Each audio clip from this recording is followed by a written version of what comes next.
Baik, Assalamualaikum warahmatullahi wabarakatuh.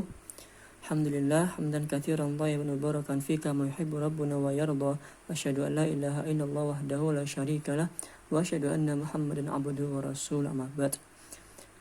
Anak-anak, insyaallah pagi hari ini kita akan memasuki bab ketiga, dan di bab ketiga ini kita akan mempelajari tentang Asmaul Husna. Dan bab 3 ini pula yang akan menjadi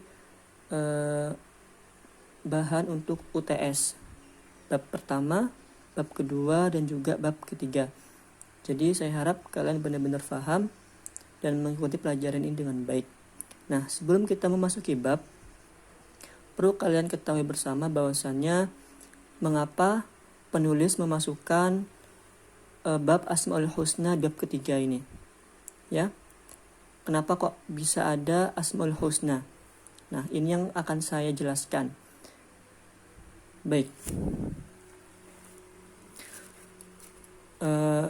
Di bab ketiga ini kita akan menjelaskan tentang Asmaul Husna, di mana Asmaul Husna ini berkaitan dengan keyakinan kita bahwasannya Allah Subhanahu wa taala memiliki sifat-sifat dan nama-nama yang baik. Nah, sebelumnya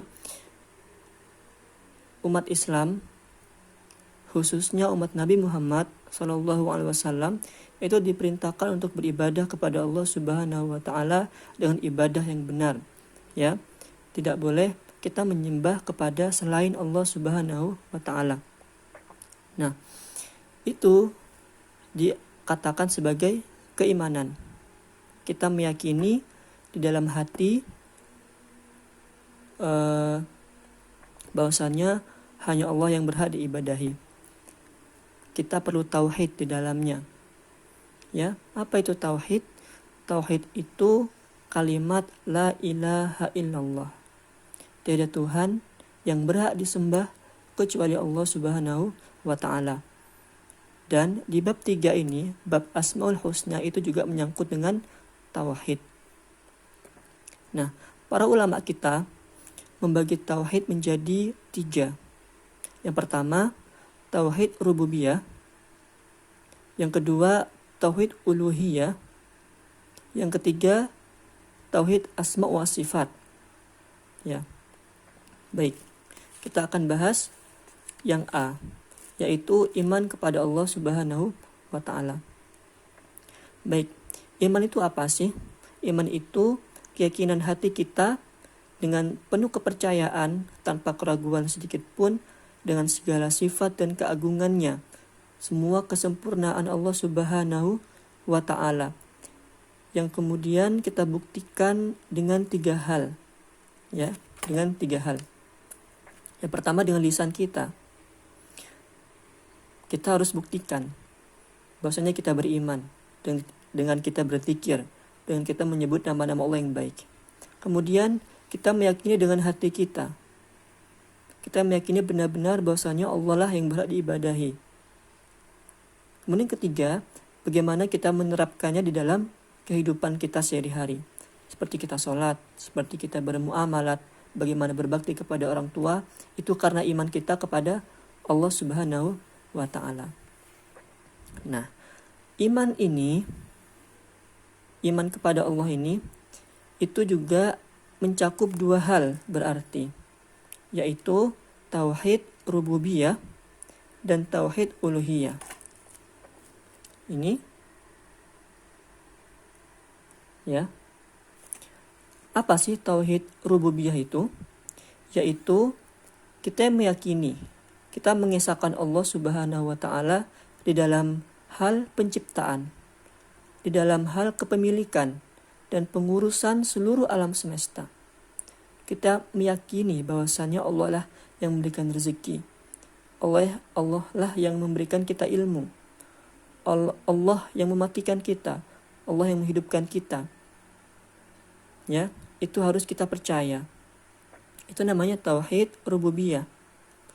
Kemudian kedua, ada tauhid uluhiyah, yaitu kita meyakini bahwasannya hanya Allah lah yang berhak diibadahi. Jadi kita sholat itu untuk Allah. Kita berpuasa itu untuk Allah. Segala sesuatu ibadah itu hanya untuk Allah Subhanahu wa taala. Itu disebut dengan tauhid uluhiyah. Ya. Itu tentang iman kepada Allah Subhanahu wa taala. Kemudian poin yang B, yaitu kita akan memasuki pengertian Asmaul Husna. Ya. Apa sih Asmaul Husna ini?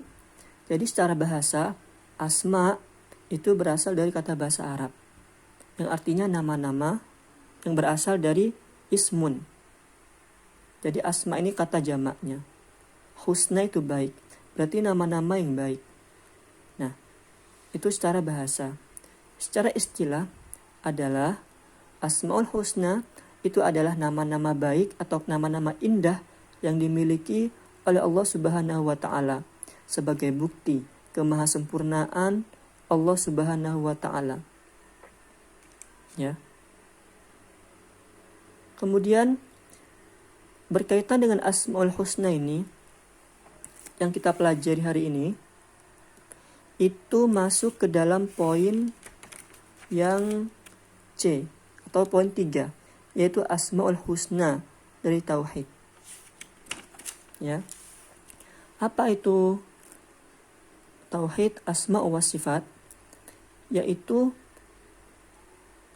kita meyakini, kita mengesahkan Allah Subhanahu wa taala dengan nama-nama dan sifat-sifat yang dimiliki oleh Allah Subhanahu wa taala yang dijelaskan di dalam Al-Qur'an dan juga sunnah Rasulullah SAW. Nah, nama-nama tersebut yang wajib kita ketahui itu ada 99 nama yang wajib kita ketahui. Ya, tapi kita harus beriman bahwasannya masih banyak nama-nama Allah di sana yang belum kita ketahui. Bahkan para ulama menyebutkan ada ratusan, bahkan ada ribuan nama di sana. Ya. Tapi yang kita harus tahu ada 99 dan yang akan kita pelajari ini. Nah, baik. Tentang tauhid asma' wa sifat atau Asmaul Husna ini itu ada dua hal yang harus kita ketahui.